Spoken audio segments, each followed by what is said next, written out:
ঝোপের দিকে তাকিয়ে তার আড়ালে দাঁড়িয়ে থাকা প্রাণীটার অবয়ব অনুমান করে বন্দুক তাক করল ডায়ার। কয়েক মুহূর্তের নিস্তব্ধতা, তারপর বন্দুকের গর্জনে কেঁপে উঠল নদীতট। কিন্তু এর পর মুহূর্তেই আরো একটা গর্জন শোনা গেল। সে শব্দ বন্দুকের গর্জনের থেকেও ভয়ঙ্কর। ঝোপের ভেতর থেকে বাইরে বেরিয়ে এলো বিশাল এক বাঘ। শাম্বুরা দূর থেকেও দেখতে পেল প্রচন্ড আক্রোশে তার চোখ দুটো যেন ভাটার মতো জ্বলছে। ওপারে দাঁড়িয়ে থাকা হরিণের দলটা যেন এবার অদ্ভুত স্বরে একসঙ্গে চিৎকার করে উঠল। আর এরপরে বাঘটা আরো একবার প্রচন্ড গর্জনে বনভূমির নিস্তব্ধতা ভঙ্গ করে ঝাঁপ দিল ডায়ারের উপর। একটা আর্ত চিৎকার বেরিয়ে এলো ডায়ারের গলা থেকে।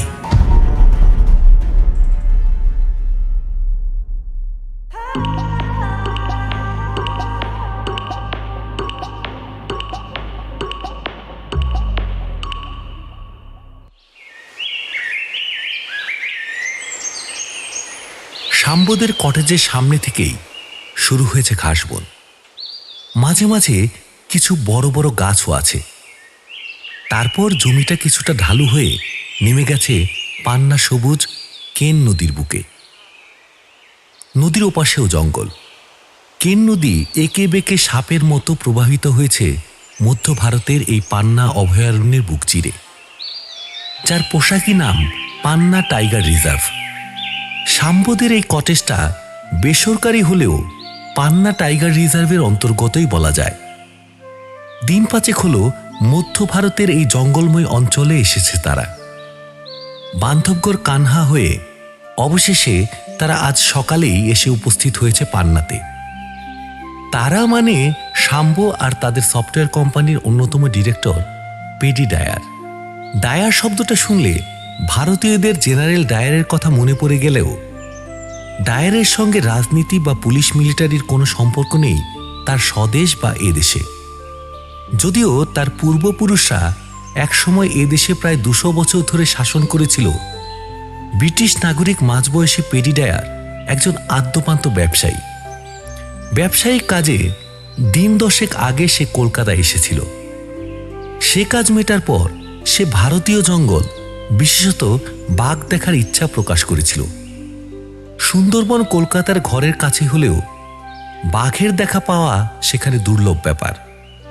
ট্যুরিস্টদের জন্য বাঘ দেখার আদর্শ জায়গা মধ্যপ্রদেশের অভয়ারণ্যগুলো। তাই পেডি ডায়ারের এখানে আসা ঠিক হয়। আর শাম্বদের কোম্পানিও ডায়ারের সফরসঙ্গী হিসেবে শাম্বকে জুড়ে দেয় তার সঙ্গে। এর সুযোগ হাতছাড়া করেনি শাম্ব। এর কারণ এই জায়গাগুলোতে আগে কোনোদিন বেড়াবার সুযোগ হয়নি শাম্বর। তার উপর আবার কোম্পানির পয়সায় ভ্রমণ। এমনকি কলকাতায় ফিরে তার উপর খুশি হয়ে ডায়ার তার পদোন্নতির ব্যবস্থা করে যেতে পারে। ডায়ারকে এই বহুজাতিক সংস্থার অন্যতম মালিকও বলা যেতে পারে। তবে শাম্বদের বরাতটা খারাপই বলতে হবে। বান্ধবগড় বা কানহাতে ট্যুরিস্টরা প্রায়শই বাঘের দেখা পেলেও শাম্বরা পায়নি। হয়তো জুন মাসের প্রচণ্ড গরমই এর কারণ। গভীর বনের ঝোপঝাড়ের ছায়ার আড়াল থেকে বাইরে বেরোচ্ছে না তারা। বান্ধবগড়েও যখন বাঘের দেখা মিলল না, তখন ডায়ার সিদ্ধান্ত নিয়েছিল যে কলকাতা ফিরে যাবে। তারপর সেখান থেকে হিথ্রো এয়ারপোর্টের বিমান ধরবে। এই পান্নার জঙ্গলের কটেজে আসার কথাই ছিল না শাম্বদের, কিন্তু বান্ধবগড়ের রিসোর্টে তাদের সঙ্গে দেখা হয়ে গেল এক মারাঠি ট্যুরিস্ট দম্পতির। তারা এ জায়গা হয়ে বান্ধবগড় গিয়েছিল। তারাই শাম্বদের জানালো যে এই কটেজের বারান্দা থেকে নাকি তারা পরপর 2 দিন বাঘ দেখেছে। কথাটা শুনে ডায়ার শাম্বকে বলল, বাঘের খোঁজে 5 দিন যখন 2টো জঙ্গলে সময় নষ্ট করলাম, তখন না হয় আরও 2টো দিন নষ্ট করার ঝুঁকি নিই। আমি ওই পান্নার জঙ্গলে যাব। হয়তো শেষ পর্যন্ত ওখানেই বাঘের দেখা পাবো। জঙ্গলে অনেক ঘুরেছি আমি যখন যে দেশে যাই তখন সে দেশের বিশেষ প্রাণীটাকে দেখার চেষ্টা করি। ঠিক সেই প্রাণী যা অন্য দেশে বিশেষ মেলে না। যেমন আফ্রিকাতে লোকে সিংহ দেখতে যায়, কিন্তু সিংহ তো আফ্রিকা এশিয়ার অনেক দেশেই পাওয়া যায়। আমি আফ্রিকার অ্যাঙ্গোলাতে দুষ্প্রাপ্য অ্যান্টিলোপ কুডু দেখতে গিয়েছিলাম, তার দেখা পেয়েছি। ব্রাজিলের অ্যামাজনের অরণ্যে কালো বাঘ অর্থাৎ ব্ল্যাক প্যান্থার দেখতে গিয়েও বিফল হয়নি। আর ভারতবর্ষে বন্যপ্রাণী মানেই আমাদের কাছে বাঘ। তা শুধু ব্রিটিশ শিকারী জিম করবেটের শিকার কাহিনীর জন্য নয়, এখনও লন্ডনে অনেক বাড়িতে এদেশের বাঘের মাথা রাখা আছে, যাদের পূর্বপুরুষরা এদেশে নানা কাজে এসেছিলেন। এদেশে এসে বাঘ না দেখে ফিরে যাব? চলো একবার দেখেই আসি জায়গাটা। আর তারপরই শাম্বদের এ জায়গাতে আসা। এই কটেজের কেয়ারটেকারের নাম ভুজবল সিং, স্থানীয় মানুষ সে। বংশ পরম্পরায় ওই বুন্দেলখণ্ডের মানুষ প্রৌঢ় লোকটা। এখানে আসার পরই ডায়ার আর শাম্ব লোকটার মুখ থেকে শুনেছে যে কথাটা নাকি মিথ্যে নয়।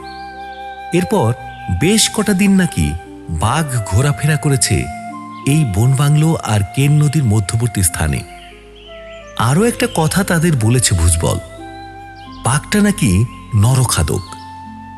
কেন নদীর ওপারে দুজন গ্রামবাসীকে হত্যা করেছে সে।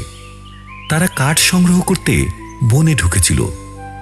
সেই দুটো নরহত্যার পর গ্রামবাসীরা যখন ক্যানেস্তারা বাজানো, বন খেদানো হুলা পার্টি আর স্থানীয় গাদা বন্দুকধারী শিকারীদের নিয়ে জঙ্গলে প্রবেশ করে, তখন তাদের তাড়া খেয়েই নাকি সেই বাঘটা কেন নদী সাঁতরে এদিকে এসেছে। কথাটা সত্য মিথ্যা অবশ্য জানা নেই শাম্বদের। এটা ঠিক যে একটা বাঘকে এখানে দেখা গেছে, কিন্তু এমনও হতে পারে যে কেয়ারটেকার ভুজবল বাঘটার প্রতি বাড়তি আকর্ষণ সৃষ্টি করার জন্য এই গল্প ফেঁদেছে। বেলা 12টা নাগাদ এই কটেজ বা বনবাংলোতে এসে পৌঁছেছিল শাম্বরা। বেশ অনেকটা পথ একটা ভাড়া গাড়িতে অতিক্রম করে তারা এখানে এসেছে। সে গাড়িটা তাদের নামিয়ে দিয়ে আবার ফিরে গেছে মাঝের দুটো দিন বাদ দিয়ে, তারপর আবার শাম্বদের ফিরিয়ে নিয়ে যাবার জন্য। অর্থাৎ 3 রাত এখানে কাটাবে তারা। আর তেমন যদি হয় আজকালের মধ্যেই ডায়ার বাঘের দেখা পেয়ে গেল, তবে ফোন করলেই এখানে চলে আসবে বলে গেছে ভাড়া গাড়ির সে ড্রাইভার। বান্ধবগড় থেকে পান্নার দূরত্ব বেশ অনেকটা। দীর্ঘ পথ পাড়ি দিয়ে তারা এই বাংলোতে পৌঁছে বেশ পরিশ্রান্ত হয়ে পড়েছিল। বিশেষত ডায়ার বলতে গেলে শীতের দেশের মানুষ। মধ্য ভারতের এই গরমে বেশ কাহিল হয়ে পড়েছিল সে। কটেজে পৌঁছবার পর স্নান সেরে ভুজবলের রান্না করা রুটি আর গরম মুরগির ঝোল খেয়ে পাশাপাশি দুটো ঘরে শুয়ে পড়েছিল ডায়ার আর শাম্ব। 3টে মাত্র ঘর এখানে। তার মধ্যে 2টো ঘর অতিথিদের আর একটা ঘর ভুজবলের নিজের জন্য বরাদ্দ। বিছানাতে শোবার পরই ঘুম নেমে এসেছিল তাদের চোখে। শাম্বর যখন ঘুম ভাঙল তখন শেষ বিকেল। ঘর সংলগ্ন কাঠের রেলিং দেওয়া বারান্দায় সে এসে বসল। কিছুক্ষণের মধ্যেই ডায়ারও তার ঘর থেকে ঘুম ভাঙার পর বাইরে এসে বসল। আরও কিছুক্ষণের মধ্যেই ভুজবল চা এনে হাজির করল তাদের সামনে।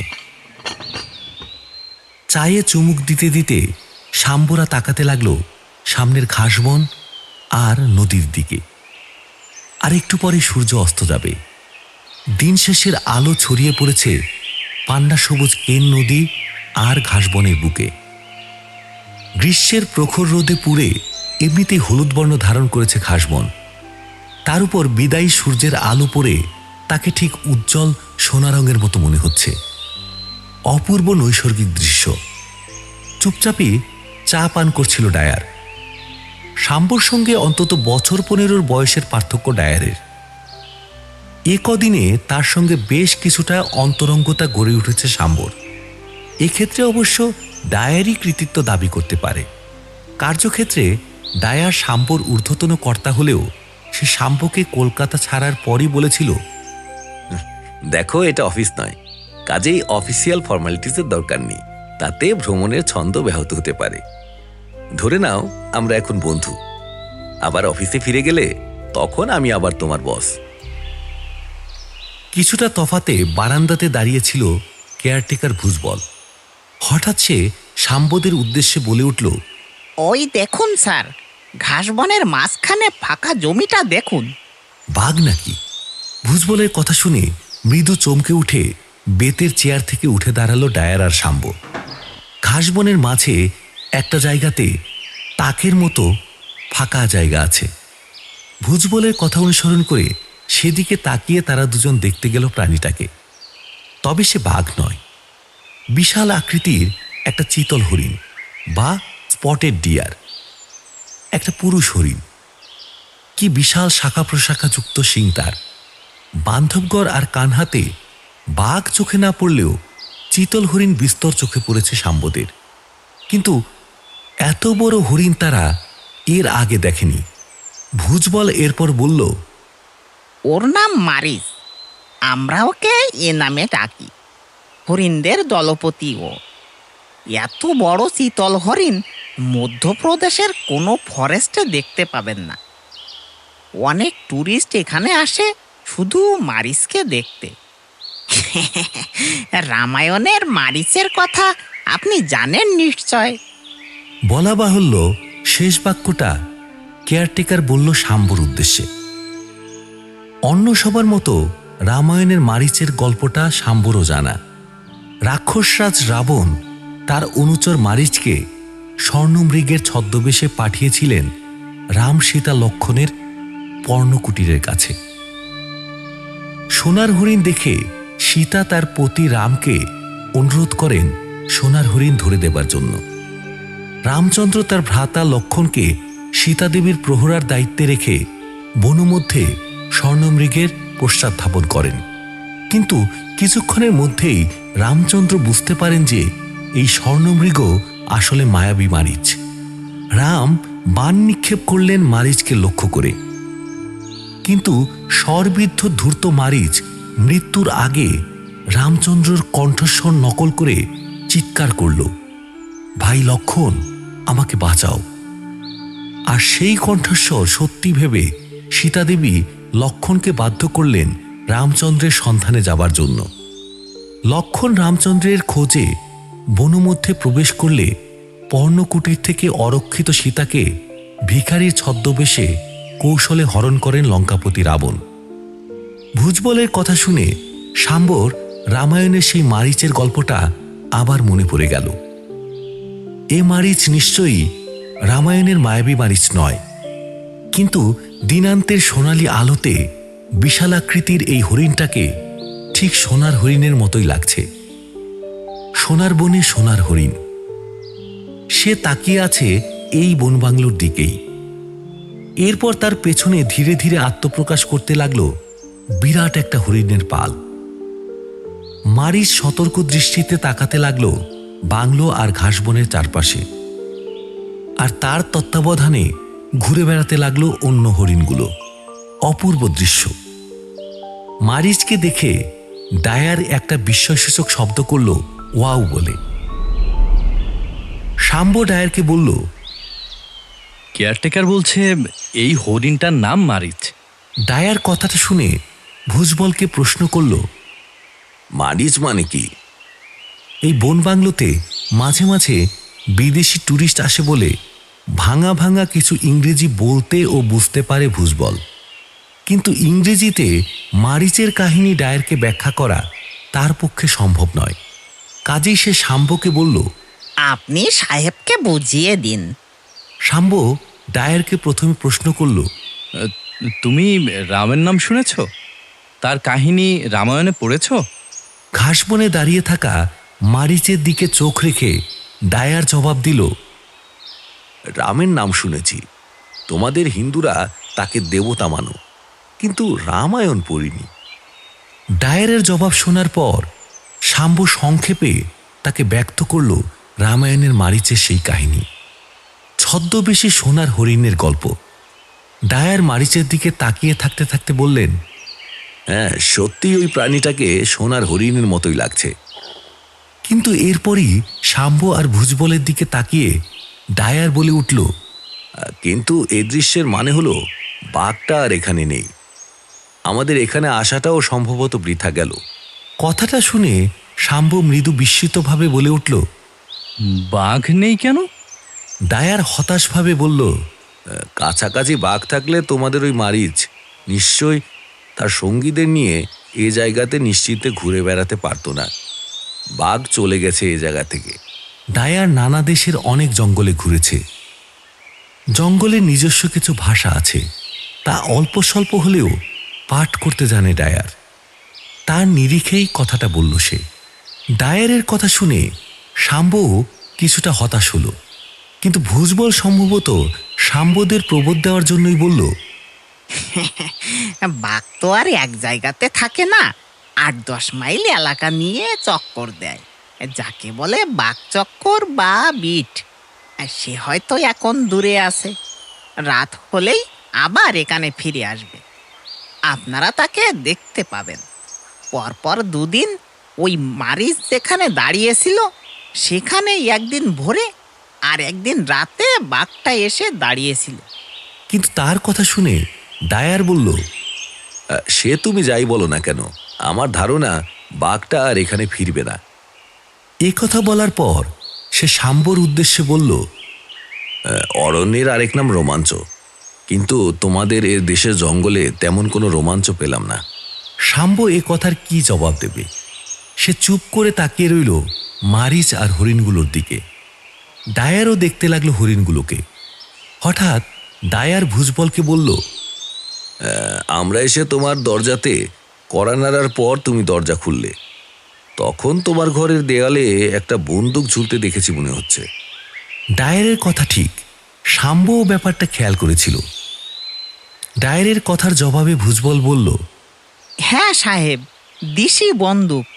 যদি কোনো হিংস্র প্রাণী এখানে উঠে আসে তবে ফাঁকা আওয়াজ করে তাকে তাড়িয়ে দেবার জন্য বন্দুকটা রাখা আছে। ডায়ার বলল, ও বন্দুক দিয়ে বাঘ বা হাতি শিকার না করা গেলেও নিশ্চয় হরিণ শিকার করা যায়। তুমি কোনোদিন শিকার করনি? ভুজবল জবাব দিল, হরিণ শিকার তো নিষিদ্ধ, তবে একবার একটা দাতাল শূকর মেরেছিলাম। খুব উৎপাত করত প্রাণীটা। এই কটেজের কাছাকাছি ঘুরতো সে, কোনো লোক দেখলেই তাড়া করত। তবে সেটাও ঠিক শিকার বলা যাবে না। তাড়াবার জন্য গুলি চালিয়েছিলাম, কিন্তু গুলিটা তার গায়ে লেগে গেল। তবে তবে মিথ্যা বলবো না, খাবারের জন্য কিছু বুনো খরগোশ মেরেছি ওই বন্দুক দিয়ে। ডায়ার বলল, তোমাদের এখানে তো শিকার নিষিদ্ধ, নইলে হরিণ শিকার করলেও একটু উত্তেজনা স্বাদ পাওয়া যেত। বাঘ না দেখার আক্ষেপটা কাটত। ডায়ারের কথা শুনে শাম্ব বিস্মিতভাবে বলল, তুমি শিকার করেছো? ডায়ার বলল, আমার ইয়র্কশায়ারের বাড়িতে একটা উইনচেস্টার রাইফেল আছে। লেপার্ড বাইসনের মাথা, এমন কিছু ট্রফিও আছে। আমার ঠাকুরদা একসময় ভারত আর আফ্রিকার জঙ্গলে শিকার করেছেন। কেনিয়াতে মাঝে মাঝে শিকারের পারমিট দেয়। বছরখানেক আগে আমি ব্যবসার কাজে নাইরোবি গিয়েছিলাম। তখন ওই পারমিট নিয়ে এক স্থানীয় শিকারীকে সঙ্গে নিয়ে আফ্রিকার কেনিয়াতে শিকার করেছি। সিংহ হয়তো মারিনি, কিন্তু বেশ কয়েক ধরনের হরিণ আর অ্যান্টিলোপ মেরেছিলাম। সামান্য হলেও আমার শিকারের অভিজ্ঞতা আছে। শিকার ব্যাপারটা কিন্তু বেশ থ্রিলিং, সে হাতি শিকারই হোক বা হরিণ। ডায়ারের ও শখের কথা জানা ছিল না শাম্বর। সে বেশ অবাক হলো ডায়ারের কথা শুনে। সূর্য এরপর দ্রুত ঢলতে শুরু করল। মারিচ যেন এবার একটু চঞ্চল হয়ে উঠল। রাত এলে অরণ্যে খাদ্য খাদকের সম্পর্ক প্রকট হয়ে ওঠে। বিশেষত যেসব জঙ্গলে মাংসাশী হিংস্র প্রাণী আছে সেখানে। অরণ্যের রাতই বিশেষত হরিণ জাতীয় প্রাণীদের মধ্যে কে কে পরদিন সূর্যোদয় দেখবে তা ঠিক করে দেয়। বিশালাকার চিতল হরিণটা শেষ একবার তাকিয়ে নিল কটেজটার দিকে। তারপর অদ্ভুত একটা ডাক ছেড়ে প্রবেশ করল ঘাসবনের ভিতর।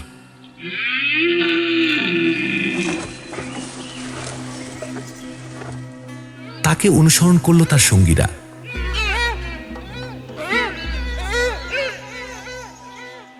বেশ অনেকক্ষণ ঘাসবনের মাথার উপর দিয়ে মারিচের বিশাল চলমান শিংটা দেখতে পেল শাম্বরা। আর এরপরই ঝুপ করে অন্ধকার নামল অরণ্যের বুকে। সন্ধ্যা নামার পরই যে যার ঘরে ঢুকে পড়েছিল শাম্বরা, আর ভুজবল চলে গিয়েছিল তার ঘর সংলগ্ন রান্নাঘরে শাম্বদের রান্না চাপাতে। রাত 8টা নাগাদ সে ঘরে এসে খাবার দিয়ে গেল, চাপাটি আর মুরগির কারি। এই কটেজে ইলেকট্রিসিটি নেই। ছাদের উপর একটা সোলার বা সৌরবিদ্যুতের প্যানেল বসানো আছে। তাতে দুটো ঘরে খুব মন্থরভাবে ফ্যান ঘোরে আর একটা করে খয়াটে বাতি জ্বলে। সেই আলোতেই খাওয়া সেরে নিল শাম্ব। তারপর রাতের পোশাক পরে সে যখন বারান্দায় এসে দাঁড়ালো, তখন সে দেখতে পেল তার আগেই ডায়ার খাওয়া সেরে বাইরে বারান্দাতে চেয়ারে এসে বসেছে। তার পরনে ড্রেসিং গাউন, সামনে নিচু টেবিলটাতে বেশ বড় একটা পানীয় ভর্তি গ্লাস রাখা। সে নিশ্চুপভাবে তাকিয়ে আছে জঙ্গলের দিকে। তার কিছুটা তফাতে সম্ভ্রমের দূরত্ব বজায় রেখে দাঁড়িয়ে আছে ভুজবল। তারও দৃষ্টি ঘাসবনের দিকে। সম্ভবত ব্যাঘ্র সন্দর্শনের যদি সুযোগ ঘটে, সেজন্যই জঙ্গলের দিকে তাকিয়ে তারা। শাম্ব এসে ডায়ারের কাছেই একটা চেয়ারে বসল। ডায়ার একবার শাম্বর দিকে তাকিয়ে নিয়ে আবার ঘাস জঙ্গলের দিকে দৃষ্টি নিবদ্ধ করল। অনেকক্ষণই চাঁদ উঠে গেছে। চাঁদটা দেখে শাম্বর মনে হলো সম্ভবত কাল বা পরশুই পূর্ণিমা হবে, প্রায় পূর্ণচন্দ্র। বিরাট বড় গোল সোনার মতো চাঁদ। সেই চাঁদের আলোতে স্পষ্ট দেখা যাচ্ছে জঙ্গলটা, জ্যোৎস্নাপ্লাবিত অরণ্য। কেন নদীর একটা অংশও দেখা যাচ্ছে। চাঁদের আলোতে চওড়া রূপলি ফিতের মতো চিকচিক করছে নদীটা। ভুজবল শাম্বদের বলেছে যে পরদিন ভোরে ওই নদীর তীরে নিয়ে যাবে। নানা প্রাণী সকালে নদীতে জল খেতে আসে। ভাগ্য ভালো থাকলে তাদের দেখা মিলে যেতে পারে। একবার নাকি সকালবেলা ভুজবল ট্যুরিস্ট পার্টিদের নিয়ে নদীর তীরে গিয়ে বাঘের দর্শনও পেয়েছিল। ওপারে জঙ্গল থেকে একটা বাঘ বেরিয়ে এসে নদীতে জল খেতে নেমেছিল। চাঁদের আলোতে অপূর্ব লাগছে জঙ্গলের নৈসর্গিক দৃশ্য। সেদিকে তাকিয়ে থাকতে থাকতে শাম্বর একটা কথা মনে হলো। কে যেন একবার তাকে বলেছিল যে বন্যপ্রাণী দেখার জন্য জঙ্গলে না যাওয়াই ভালো, কারণ তাদের দেখা না মিললে এমন জঙ্গলের রূপও চোখে ধরা দেয় না। বন্যপ্রাণী দেখতে হলে, মানে বাঘ সিংহ গন্ডার দেখতে হলে চিড়িয়াখানায় যাওয়াই ভালো। আর জঙ্গলে যদি যাও তবে তার রূপ সৌন্দর্য দেখার জন্যই যাও, বন্যপ্রাণী দেখার আশা নিয়ে যেও না। যদি তাদের কারো দেখা সেখানে পাও তবে জানবে সেটা তোমার বাড়তি পাওনা। জ্যোৎস্নাময় ঘাসবনের অপরূপ সৌন্দর্যের দিকে তাকিয়ে ও কথা যে কতটা সত্যি তা বুঝতে পারল শাম্ব। সময় এগিয়ে চলল। নিশ্চুপভাবে শাম্বরা চেয়ে আছে জঙ্গলের দিকে। ডায়ার মাঝে মাঝে তার গ্লাসে আলতো করে চুমুক দিচ্ছে। মাঝে মাঝে নানা আবছা শব্দও ভেসে আসছে ঘাসবনের ভেতর থেকে। ঘাসবনের আড়ালে যেসব প্রাণীরা নৈশবিহারে বেরিয়েছে, এই শব্দগুলো সম্ভবত তাদেরই পদচারণার শব্দ। হঠাৎই একটা সময় নদীর পাড় থেকে হরিণ জাতীয় কোনো প্রাণীর ডাক শোনা গেল। কয়েকবার ডেকে উঠেই থেমে গেল প্রাণীটা। ডাকটা শুনে ভুজবল বলে উঠল, আগে ওটা কাকর হরিণের ডাক। বাঘ দেখলে অনেক সময় ওরা এমনই ডাকে। কথাটা শুনে শাম্বরা সোজা হয়ে বসল, কিন্তু এরপর আর ডাকটা শোনা গেল না। জঙ্গলের দিকে তাকিয়ে বসে রইল শাম্বরা। রাত আরো বেড়ে চলল। একসময় শাম্বর মনে হলো উঠে যাওয়াই ভালো, কিন্তু ডায়ার একইভাবে বসে আছে বলে উঠে যেতে একটু ইতস্তত বোধ করতে লাগলো সে। ঠিক এমন সময় ভুজবল হঠাৎই একটু উত্তেজিতভাবে চাপা স্বরে বলে উঠল, দেখুন দেখুন স্যার, ফাঁকা জমিটার ডান পাশের ঘাসবনটা নড়ছে। কিছু আছে আছে ওর আড়ালে। কথাটা শুনেই উত্তেজনায় চেয়ার থেকে উঠে দাঁড়ালো ডায়ার আর শাম্বু। হ্যাঁ, ভুজবলের কথাটাই ঠিক। আন্দোলিত হচ্ছে ঘাসবন। কোনো একটা প্রাণী যেন ঘাসবনের আড়াল থেকে এগোচ্ছে ফাঁকা জমিটার দিকে। ওই জায়গাতেই তো চাঁদের আলোতে বাঘের দর্শন পেয়েছিল। কিছু আগে নদীর পাড় থেকে কাকর হরিণের ডাকও শোনা গেছে। কাজেই দম বন্ধ করে তারা চেয়ে রইল সেদিকে। কিছুক্ষণের মধ্যেই প্রায় বনের আড়াল থেকে চাঁদের আলোতে ফাঁকা জমিতে আত্মপ্রকাশ করল প্রাণীটা। না, তবে সে বাঘ নয়, হরিণ। মাথায় বিশাল শিং। দেখে মনে হচ্ছে যে তার মাথার উপর শাখা প্রশাখাওয়ালা শিং দিয়ে যেন ধরে রেখেছে মাথার উপরের চন্দ্রালোকিত বিশাল আকাশটাকে।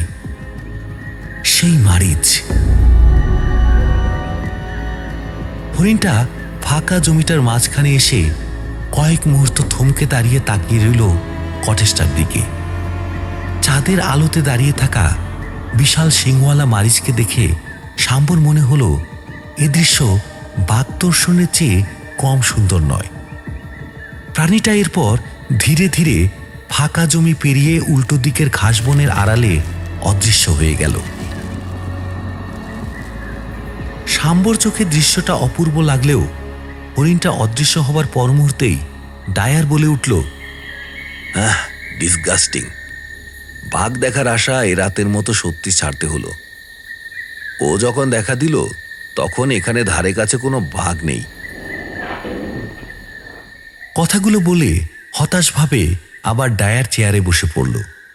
শাম্বু ভুজবলের দিকে তাকিয়ে দেখল তার মুখেও একটা হতাশার ছাপ ফুটে উঠেছে।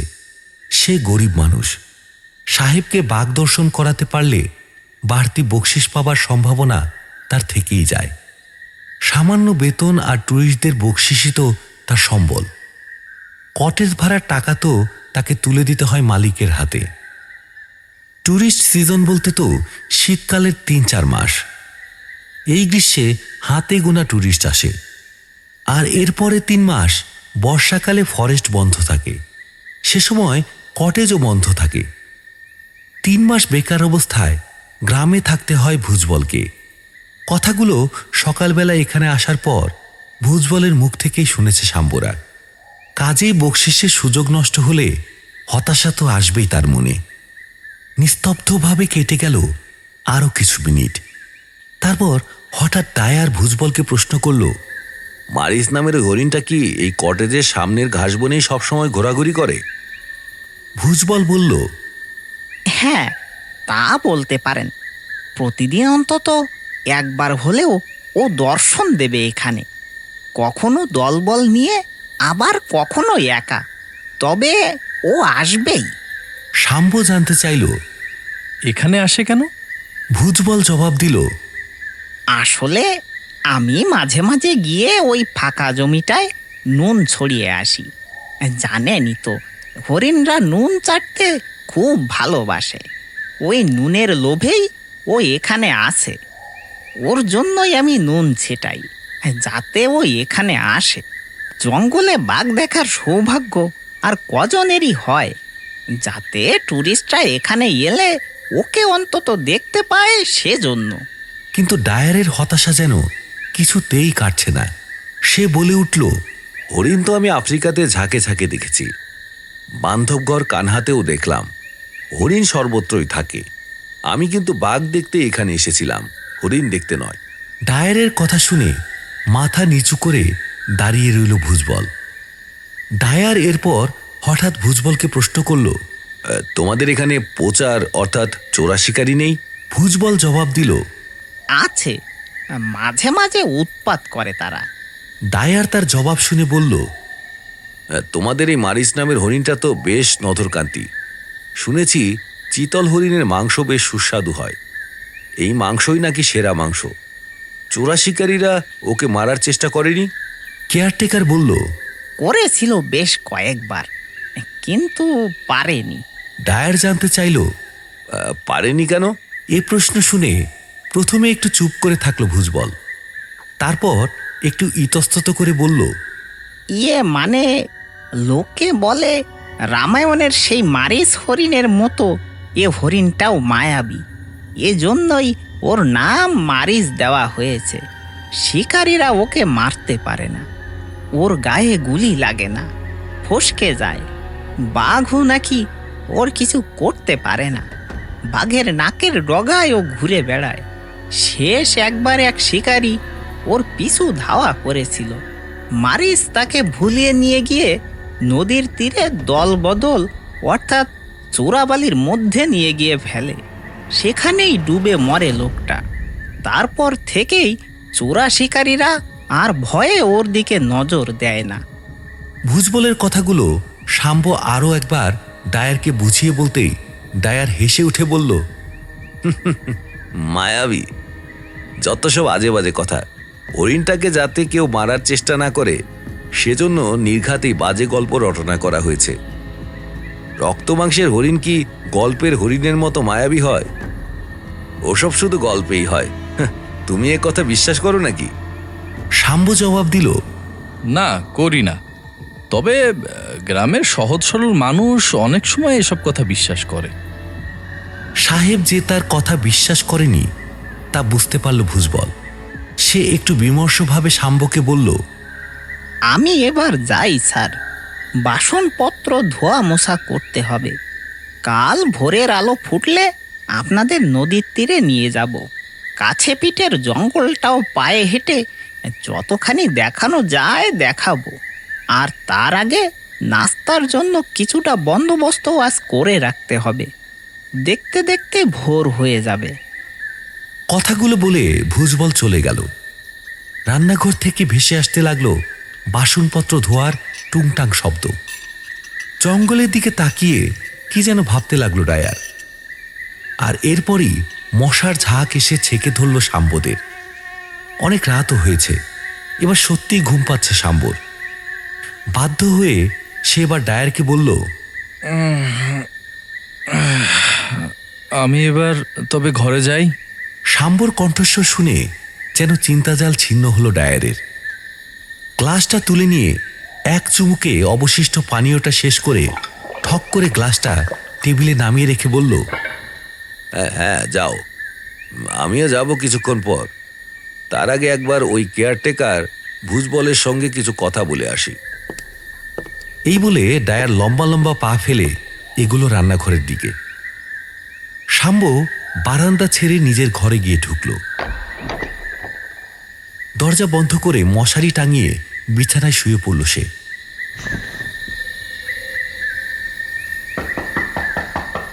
মিনিট কুড়ি পর শাম্ব তখন প্রায় ঘুমিয়ে পড়েছিল,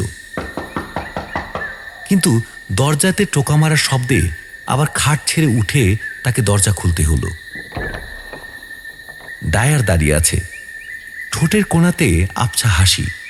শাম্বকে সে বলল, শেষ পর্যন্ত ভুজবলকে রাজি করালাম।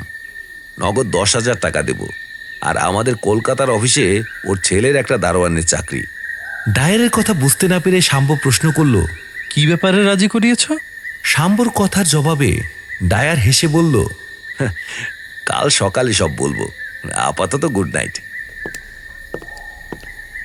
এই বলে শাম্বকে আর কোনো কথা বলার সুযোগ না দিয়ে নিজের ঘরে ঢুকে পড়ল ডায়ার। শাম্বর চোখও ঘুমে ঢলে আসছে। সে এবার দরজা বন্ধ করে বিছানায় শুয়ে পড়ল।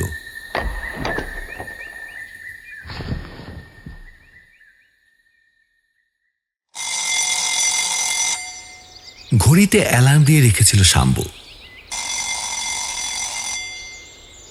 অ্যালার্মের শব্দে ঠিক ভোর 5টাতে ঘুম থেকে উঠল সে। দাঁত মুখ ধুয়ে পোশাক পাল্টে তৈরি হয়ে ঘরের বাইরে বেরোতে মাত্র আধ ঘন্টা মতো সময় লাগলো তার। প্রায় একই সময় ঘর থেকে বারান্দায় এলো শাম্ব আর ডায়ার। তারা বাইরে বেরোনোর জন্য একেবারে তৈরি হয়েই বেরিয়েছে। সকালের শুভেচ্ছা বিনিময়ের পর বারান্দায় এসে বসল তারা। জঙ্গলের দিকে তাকালো শাম্ব। মনোরম পরিবেশ। ভোরের প্রথম আলো ছড়িয়ে পড়ছে ঘাস বনের উপর। মৃদু বাতাস বইছে, যে বাতাসে মৃদু মৃদু দুলছে ঘাসবন। পাখির ডাক ভেসে আসছে। শাম্বরা বসার কয়েক মিনিটের মধ্যেই ভুজবল নাস্তা নিয়ে এসে টেবিলে নামিয়ে রাখল। ধুমায়িত চায়ের পেয়ালা, ডিম সিদ্ধ আর বাটার টোস্ট। নাস্তা নামিয়ে রেখে ভুজবল বলল, আমি তৈরি হয়ে আসছি, আপনাদের নাস্তা শেষ হলেই আমি বেরিয়ে পড়ব। ভুজবলকে দেখেই শাম্বর মনে পড়ে গেল ডায়ারের বলা গত রাতের কথাগুলো। ভুজবল তার ঘরের দিকে পা বাড়াতেই শাম্ব ডায়ারকে প্রশ্ন করল, ওকে কি ব্যাপারে রাজি করিয়েছ তুমি? ও কি তোমাকে শেষ পর্যন্ত বাঘের ডেরাতে নিয়ে যাবে? বাঘ দেখাবে? চায়ের কাপ মুখে তুলে ডায়ার জবাব দিল, আগে জঙ্গলে চলো, তারপর বলছি। তাড়াতাড়ি খেয়ে নাও, আমাদের বেরিয়ে পড়তে হবে। শাম্বরা মিনিট 10 মধ্যেই নাস্তা শেষ করল। ভুজবলও এসে হাজির হলো তাদের সামনে। তার পরনে খাকি পোশাক, কাঁধে বন্দুক। কটেজের বারান্দা থেকে নেমে এরপর ঘাসবনের দিকে এগুলো তারা। শাম্বরা ঘাসবনে প্রবেশ করল। নতুন আলোতে অন্ধকার মুছে গিয়ে জেগে উঠেছে জঙ্গল। চারপাশ থেকে ভেসে আসছে পাখির কলকাকুলি।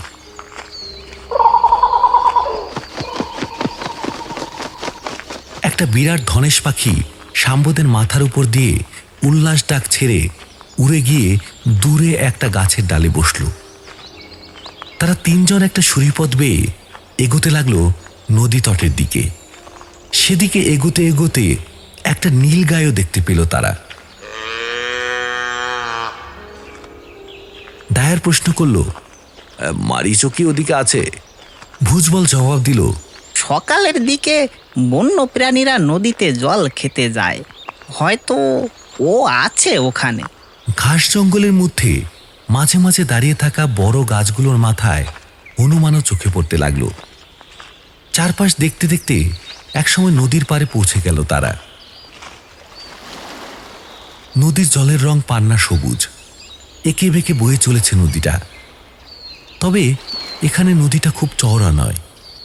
ওপাশে দাঁড়িয়ে আছে বিরাট বিরাট গাছের জঙ্গল। ভুজবল শাম্বু আর ডায়ারকে সতর্ক করে দিয়ে বলল, নদীতে নামবেন না কিন্তু, বিরাট বিরাট কুমির আছে নদীতে। ওই দেখুন, ওপারে সাদা পাথরটার গায়ে শুয়ে আছে একটা। শাম্বু আর ডায়ার ভুজবলের দৃষ্টি অনুসরণ করে সত্যিই দেখতে পেল সেই কুমিরটাকে। নদীর পাড়ে ভেজা মাটিতে জেগে আছে নানা জন্তুর পায়ের ছাপ। তারা সেখানে উপস্থিত হবার কিছুক্ষণের মধ্যেই ঘাসবনের কিছুটা তফাত দিয়ে বাইরে নদী তটে বেরিয়ে এলো ছানাপোনা সমেত একটা শূকর পরিবার। কাস্তের ফলার মতো কি বিশাল দাঁত দলপতি বন্য বরাহটার। শাম্বদের প্রথমে খেয়াল করেনি তারা। নদীতে নেমে প্রথমে জলপান করল সকলে। এরপরই দলপতি শূকরটা দেখতে পেয়ে গেল তাদের। অদ্ভুত বিরক্তিসূচক একটা শব্দ করে সঙ্গীদের নিয়ে নদীতট ছেড়ে সে আবার ঘাসবনে ঢুকে গেল। ডায়ার ভুজবলকে বলল, কিন্তু যার খোঁজে এখানে আসা, সেই মারিচ কই? ভুজবল বলল, জল খেয়ে হয়তো তার দলবল নিয়ে ফিরে গেছে, কিন্তু সে এখানে থাকলেও কাজটা করা যেত না। ওপারের জঙ্গলের ভেতর ফরেস্ট গার্ডরা অনেক সময় বসে বাইনোকুলার নিয়ে এপারে নজর রাখে। তাছাড়া খোলা জায়গাতে বন্দুকের শব্দ অনেক দূর যায়। কথাটা শুনে শাম্বু বলল, তার মানে? ডায়ার এবার তাকে বলল, তুমি যে কথাটা জানতে চাইছিলে সে কথাটা এবার বলি। মারিচকে স্বীকার করব আমি। কথাটা শুনে শাম্বু বিস্মিতভাবে বলে উঠল, কেন? তাছাড়া শিকার তো নিষিদ্ধ, জেল হবে হরিণ মারলে। ডায়ার বলল, হরিণটা পারবো রোমাঞ্চ অনুভবের জন্য, বাঘ তো দেখা হলো না। অরণ্যের একটা রোমাঞ্চকর ঘটনা অন্তত মনের মধ্যে করে দেশে ফিরব। তবে ভয়ের কোনো কারণ নেই, ওর দেহটা জঙ্গলের মধ্যেই পুঁতে ফেলব। তার আগে অবশ্য কিছুটা মাংস কেটে নেব। হরিণের মাংস খুব সুস্বাদু, বিশেষত চিতলের। শাম্বু এবার স্পষ্টই প্রতিবাদের স্বরে বলে উঠল, না, তুমি এ কাজটা করতে পারো না। শুধু আইনকে ফাঁকি দেবার ব্যাপার নয়, একটা নৈতিকতার প্রশ্নও আছে। কি সুন্দর নিরীহ একটা প্রাণী, কত লোক দেখতে আসে ওকে। ও তো কারো ক্ষতি করেনি, শুধু শিকারের নেশাতে ওকে অযথা হত্যা করবে কেন? ডায়ার কয়েক মুহূর্ত স্থির দৃষ্টিতে শাম্বুর দিকে তাকিয়ে থেকে বলল, আমি যা সিদ্ধান্ত নিই সেটাই করি। তোমার আমাকে সঙ্গদানের ইচ্ছা না হলে তুমি চলে যেতে পারো। তবে একটা কথা মনে রেখো, তোমার পদোন্নতি এবং কর্মচ্যুতি এ দুটোই কিন্তু আমার উপর নির্ভর করে। ডায়ারের কথা শুনে চমকে উঠল শাম্বু। এ কোন ডায়ার? এ তো সেই ডায়ার নয় যে তাকে বলেছিল যে অফিসের বাইরে আমরা বন্ধু। 5 দিনের সফরসঙ্গী হবার পর এই প্রথম সত্যি শাম্বু বুঝতে পারল যে ডায়ার তার কর্মস্থলের মালিক। ডায়ারের কথার জবাবে কি বলবে বুঝতে না পেরে থতমত খেয়ে দাঁড়িয়ে রইল শাম্বু। ডায়ার ভুজবলের দিকে বন্দুকটা নিয়ে ভুজবলকে বলল, চলো এবার মারিচের খোঁজ করা যাক, দেখা যাক সে সত্যি মায়াবী কিনা। নদীতট থেকে আবার ঘাস বনে প্রবেশ করল ভুজবল আর ডায়ার। তাদের নিশ্চুপভাবে অনুসরণ করল শাম্বু। কিছুক্ষণের মধ্যেই সেই সুন্দর সকালটা কেমন যেন ম্লান হয়ে গেল শাম্বুর কাছে। চারপাশে লক্ষ্য রাখতে রাখতে ঘাস বনের ভেতর তল্লাশি চালাতে শুরু করল ভুজবল আর ডায়ার। না, কটেজের দিকে নয়, ঘাস বনের দুপাশে। সময় এগিয়ে চলল, সূর্য ক্রমশ মাথার উপর উঠতে লাগল, কিন্তু মারিচ বা হরিণের পালের কোনো চিহ্ন নেই। একসময় ডায়ার বলেই ফেলল, আমার ভয়ে তোমাদের মায়াবী মারিচ গায়েব হয়ে গেল নাকি? ভুজবল বলল, এত বড় বন, নিশ্চয় ওরা আছে কোথাও। প্রলোভন পেয়ে বসেছে গরিব ভুজবলকে। অতগুলো টাকা আর সন্তানের ভবিষ্যৎ তাকে ঠেলে নিয়ে চলেছে মারিচের সন্ধানে। আর শাম্বু মনে মনে বলতে লাগলো, হে ঈশ্বর, এমন যেন হয় যে হরিণটাকে আর খুঁজেই না পাওয়া যায়, সে যেন অনেক দূরে চলে গিয়ে থাকে। বেলা আরো বাড়তে লাগলো। মধ্য ভারতে এই গ্রীষ্মকালে সূর্য উপরে ওঠার সঙ্গে সঙ্গেই আগুন ছড়াতে থাকে। ঘেমে উঠতে শুরু করলো শাম্বুরা। আরো লাল হয়ে উঠতে লাগলো ডায়ারের লাল মুখ। তবু মারিচকে খোঁজার বিরাম নেই। ধীরে ধীরে বন বাংলো থেকে বেশ অনেকটাই তফাতে সরে এলো তারা। বেলা 10টা নাগাদ হঠাৎই ঘাস বনের মধ্যে একখণ্ড ফাঁকা জমিতে বেশ কিছু হরিণের পায়ের ছাপ মিলল। ভুজবল উবু হয়ে বসে ছাপগুলোকে পরীক্ষা করে একটা ছাপ দেখিয়ে বলল, দেখুন, এই হরিণের পায়ের ছাপটা অন্য হরিণের ছাপের থেকে বড়। মারিচের পায়ের দাগ। কিছুক্ষণ আগেই ওরা সামনের ঘাস বনে ঢুকেছে। কেউ কোনো কথা বলবেন না, সে কাছেই আছে। নিঃশব্দে ঘাস বনে গুড়ি মেরে প্রবেশ করলো ডায়ার আর ভুজবল। তাদের পেছনে শাম্বু। ঘাস বনের ভেতর হরিণের চলাচলের চিহ্ন স্পষ্ট জেগে আছে।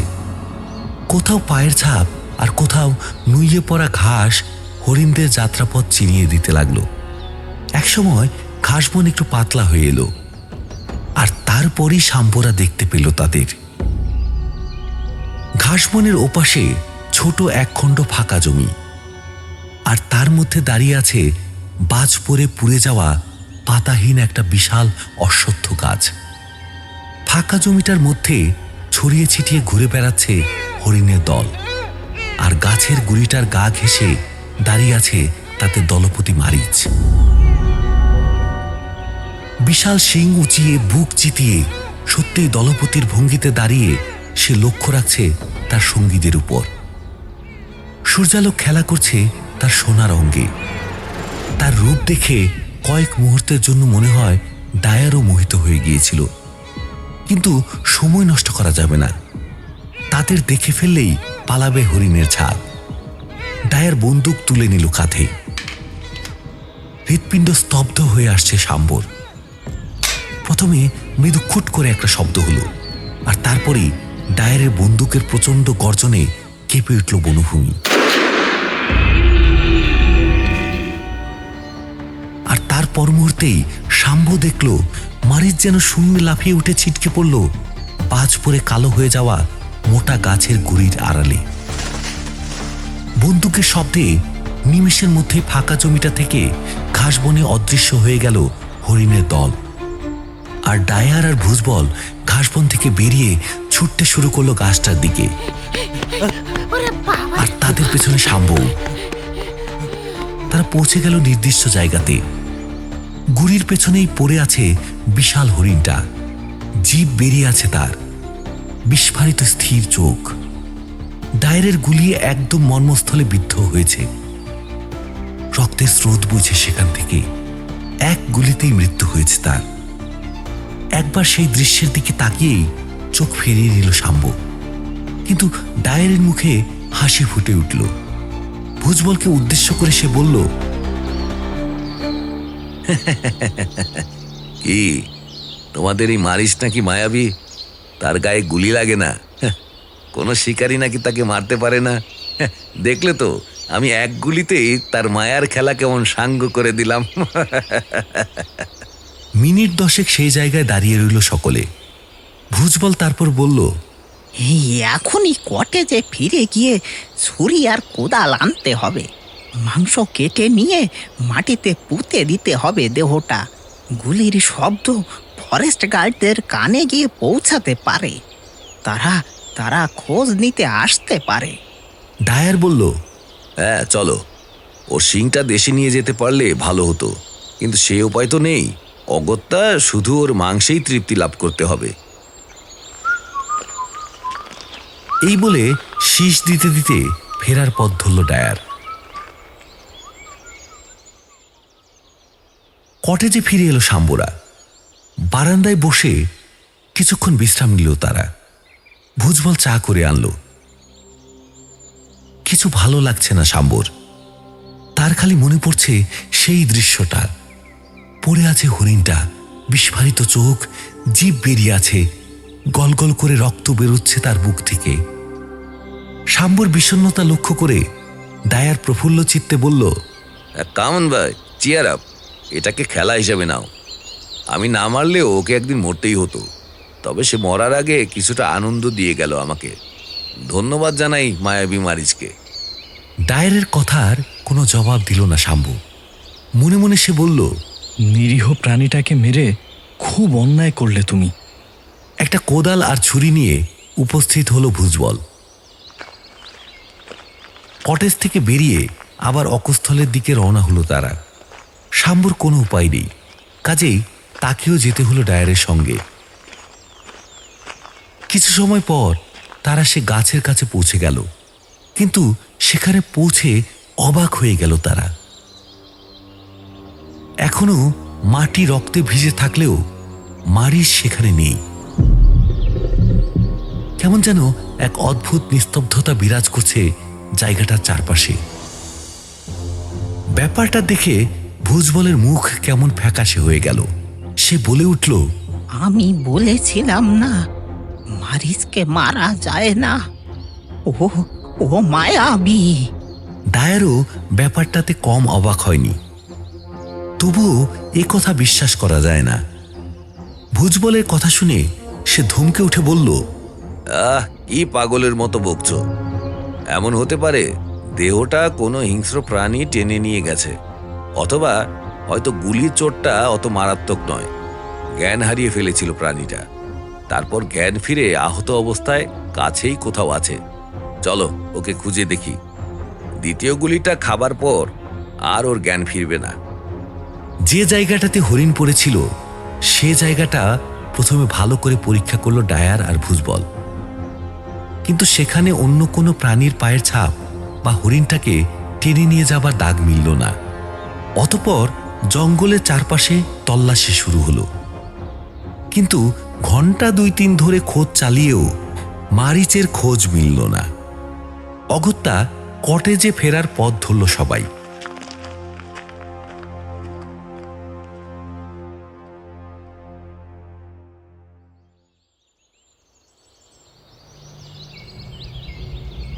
শেষ দুপুরে কটেজে ফিরল তারা। সেদিন বিকেলে একটা হরিণও দেখা গেল না কটেজের সামনে। এক অদ্ভুত নিস্তব্ধতা যেন বিরাজ করছে ঘাসবনে। সূর্য ডুবে গেল এক সময়। শেষ দুপুরে জঙ্গল থেকে ফিরে ডায়ার আর শাম্ব যে যার নিজের ঘরে ঢুকে গেল। ভুজবল ঘরেই দুপুরের আর রাত 9টা নাগাদ রাতের খাবার দিয়ে গেল। এর মাঝে অবশ্য শেষ বিকেলে ঘর থেকে বেরিয়ে কিছুক্ষণের জন্য বারান্দায় গিয়ে দাঁড়িয়েছিল শাম্ব। তখন সূর্য ডুবে যাচ্ছিল। সারা ঘাসবন জুড়ে কেমন যেন এক অদ্ভুত বিষণ্ণতা ধরা দিচ্ছিল শাম্বর চোখে। ভালো লাগেনি তার। ঘরে ফিরে এসেছিল সে। পরদিন ভোরে গাড়ি আসবে শাম্বদের এখান থেকে নিয়ে যাবার জন্য। রাতের খাওয়া সারার বেশ কিছুক্ষণ পর শাম্বর মনে হলো যে শেষ একবার বারান্দা থেকে চাঁদের আলোতে দেখে আসা যাক ঘাসবন বনভূমিকে। হয়তো আর কোনোদিন তার এখানে নাও আসা হতে পারে। এই ভেবে বারান্দাতে বেরিয়ে এলো সে। একটা বেতের চেয়ারে জঙ্গলের দিকে তাকিয়ে বসে আছে ডায়ার। এক ফালি চাঁদের আলো তার মুখে এসে পড়েছে। গম্ভীর মুখ তার। ডায়ারের কিছুটা তফাতে চুপচাপ দাঁড়িয়ে আছে ভুজবল। শাম্ব এসে তাদের কাছেই একটা চেয়ারে নিঃশব্দে বসল। ডায়ার যেন তাকে দেখেও দেখল না। সে তাকিয়ে ঘাসবনের দিকে। আজ পূর্ণিমা।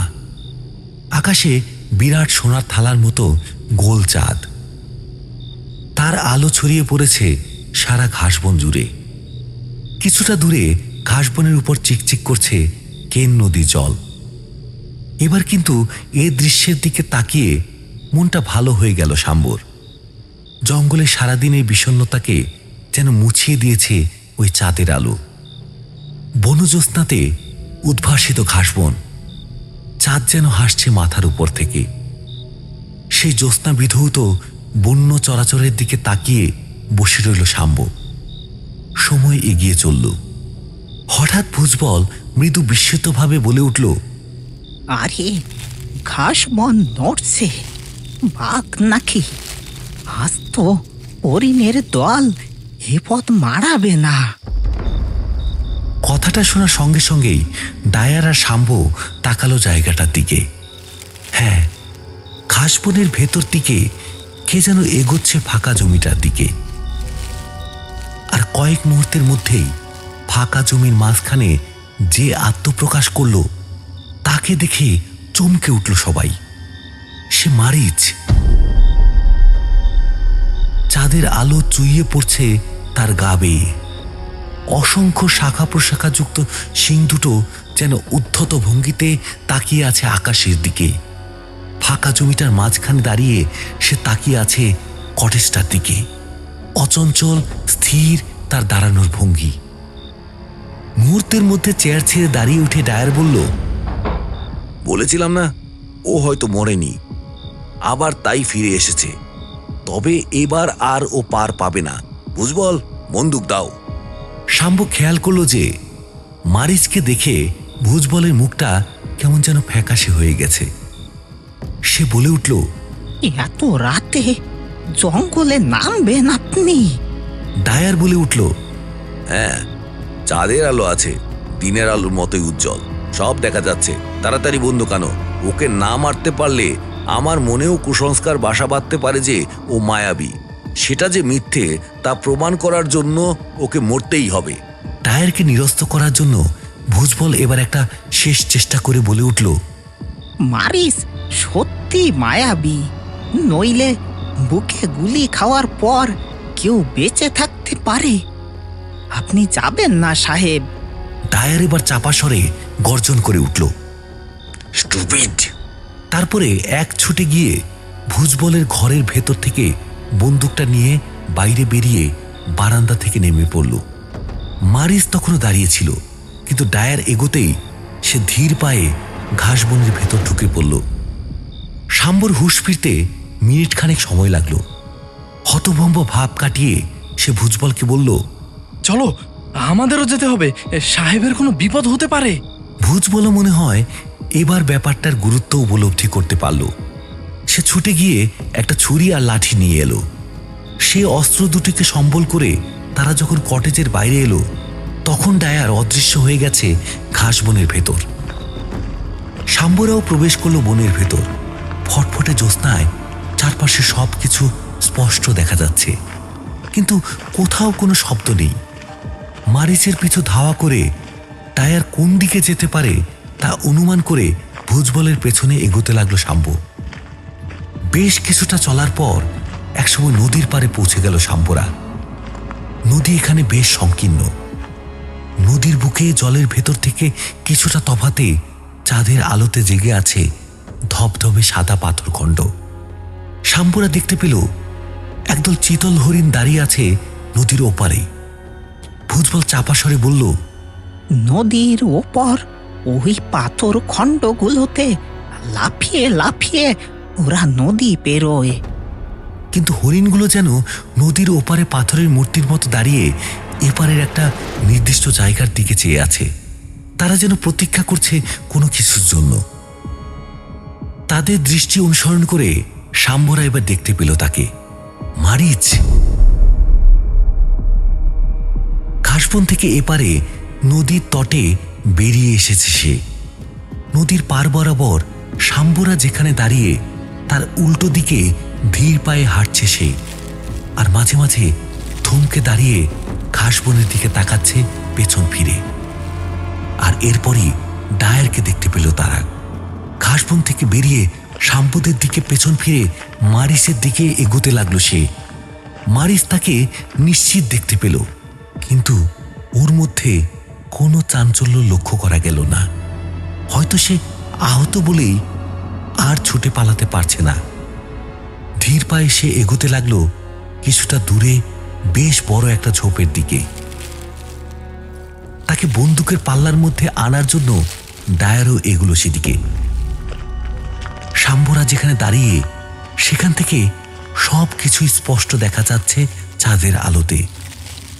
মারিচ সেই ঝোপটার সামনে গিয়ে একবার থমকে দাঁড়িয়ে ঘাড় ফিরিয়ে তাকালো ডায়ারের দিকে। চাঁদের আলোতে সত্যিই যেন এবার তাকে সোনার হরিণ বলে মনে হচ্ছে। কি বিশাল দুটো শিং তার, কি অভিজাত ভঙ্গি এই মৃগপতির। ডায়ারকে একবার দেখে নিয়ে সে ধীরে ধীরে প্রবেশ করলো ঝোপের আড়ালে।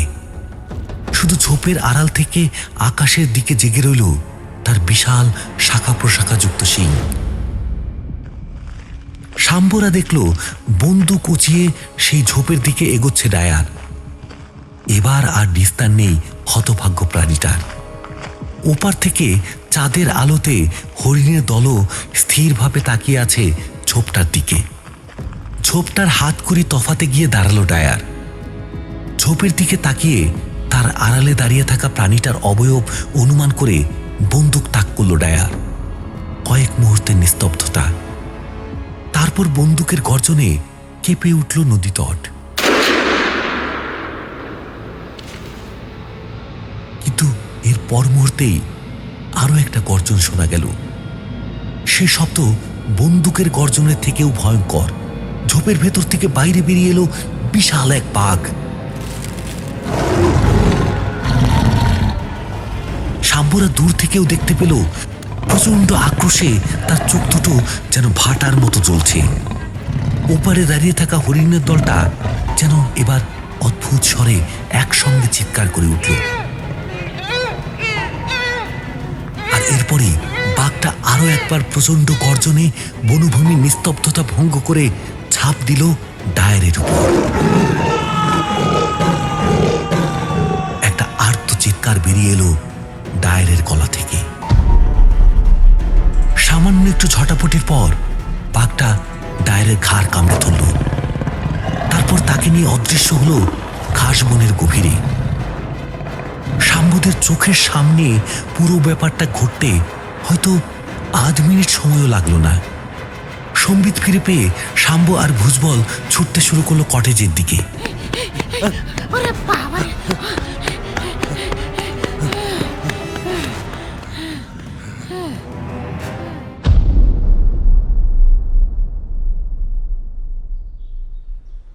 ভোর হতে না হতেই একদল ফরেস্ট গার্ড এসে হাজির হলো কটেজে।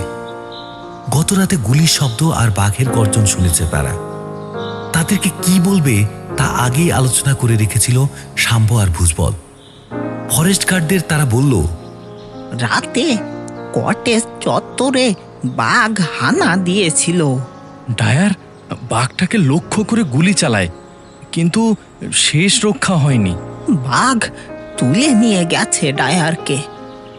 ভোরের আলো ভালো করে ফুটতেই বনরক্ষীদের সঙ্গে ডায়ারের সন্ধানে বেরিয়ে পড়ল শাম্বরা। দিনের প্রথম আলো ছড়িয়ে পড়েছে বনে। কলকাকলির শব্দে মুখরিত চারদিক। ঘাসবনের মধ্যে দিয়ে চলতে চলতে বিধ্বস্ত শাম্বর একসময় মনে হচ্ছিল গত রাতে সেই ভয়ঙ্কর দৃশ্যটা হয়তো নিছকে একটা দুঃস্বপ্ন ছিল।